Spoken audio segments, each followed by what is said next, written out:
and gentlemen, the President of the United States and Mrs. Reagan.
Ladies and gentlemen, the national anthems of the Republic of the Philippines and the United States of America.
the honors.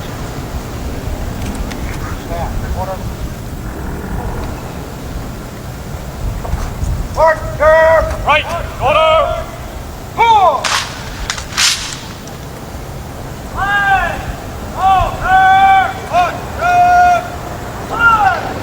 Order!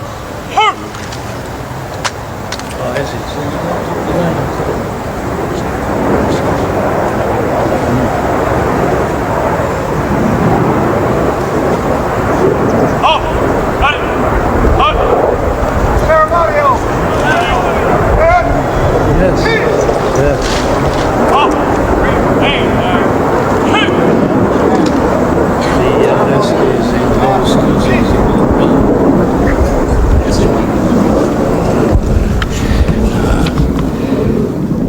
Mr. President, Mrs. Marcos, it gives me special pleasure to welcome you to the United States. Mrs. Reagan and I have been long looking forward to returning the hospitality you showed us on our 1969 visit to your country.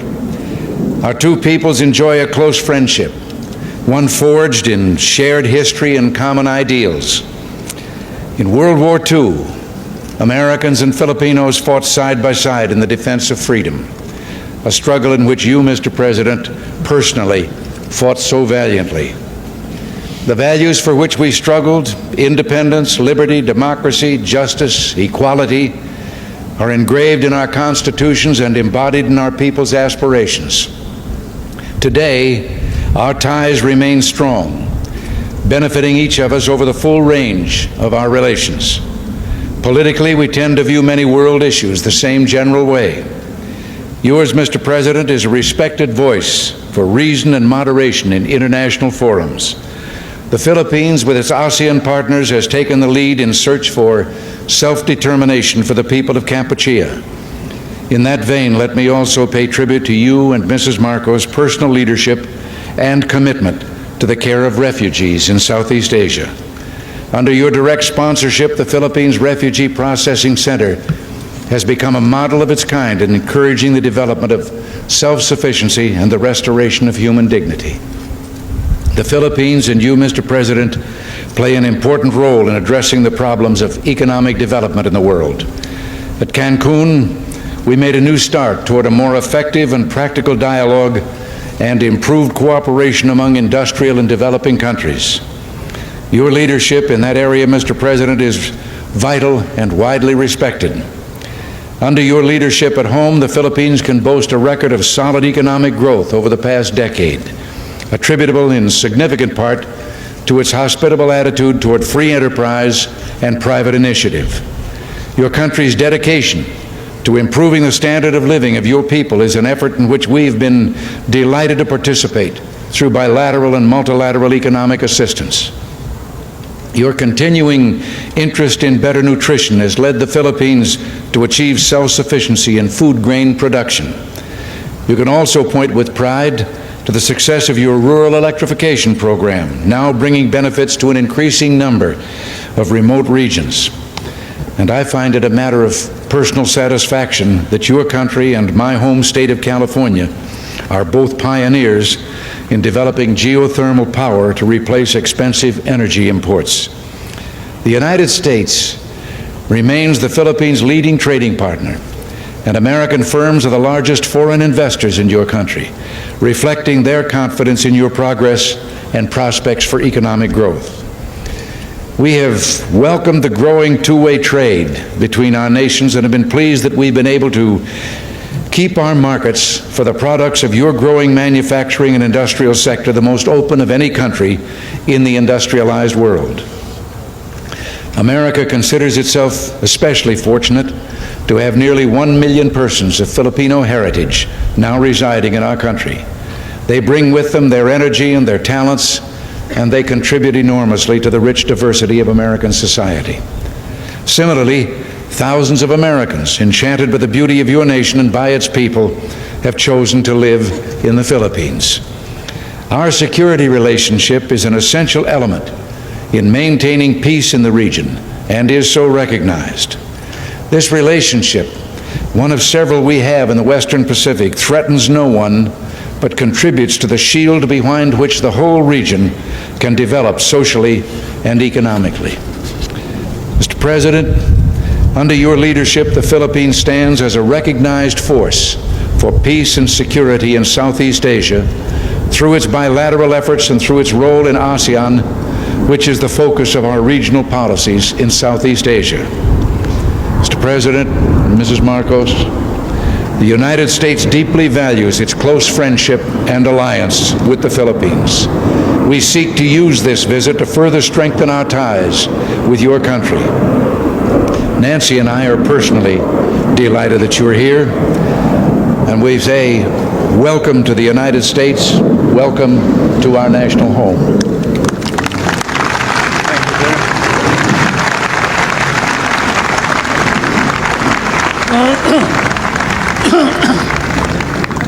Thank you very much, President Reagan.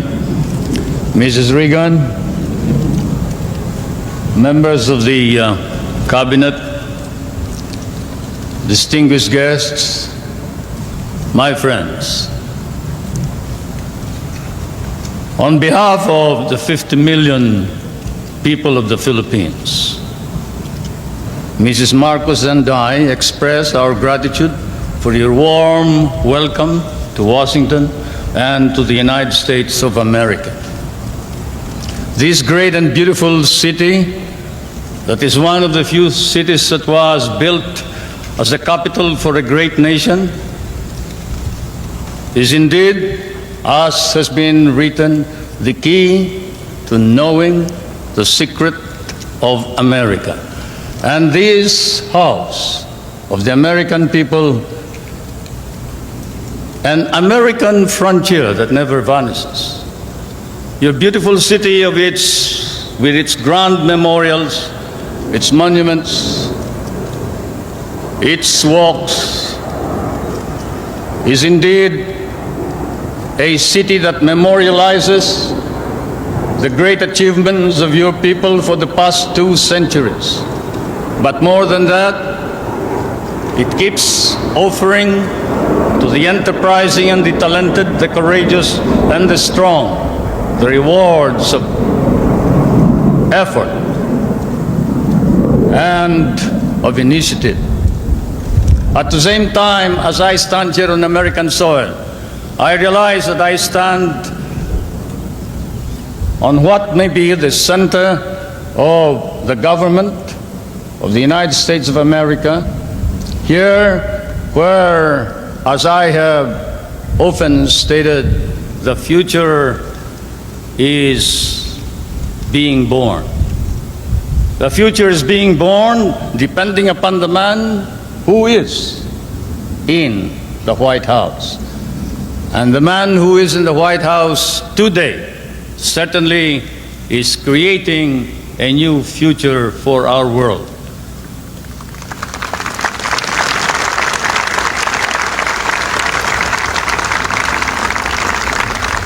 For Mr. President, I come from that part of the world wherein the poorest of the world's population live. I come from that part of the world that cherishes an image of America with its ideals, its dreams, its illusions. I come from the Philippines, a part of Asia, which has been molded along the principles of American democracy. We learn to love these ideals and principles, and we lost 1 million of our people fighting for them in the last war. We have always stood by these ideals. We shall continue to do so, whatever may be the cost, at the risk of our fortunes, our lives, but more important of all, our honor. We stand for the ideals of democracy that is our legacy from the United States of America.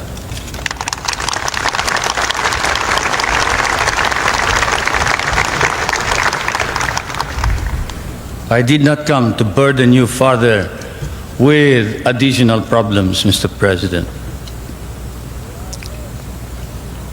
For I know that, as I have said in many a speech before my own people and before the world, fate and destiny has decreed that the United States of America be the trustee of modern civilization against the threat of a possible second dark ages. And America cannot fail. And therefore, we, the Filipino people, come and bring to you a prayer that God and His divine providence may grant you guidance, strengthen both your heart and hand, so that that hand may be strong on the lever of power and save our humanity.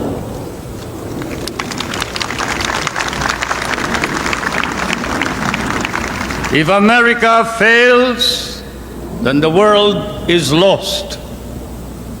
And thus, Mr. President, I can assure you that throughout all of Asia, there is nothing but a reservoir of goodwill for you, the American people, and the United States of America. Once again, may I say thank you for your warm welcome and your hospitality, which I know we will never be able to reciprocate. Thank you.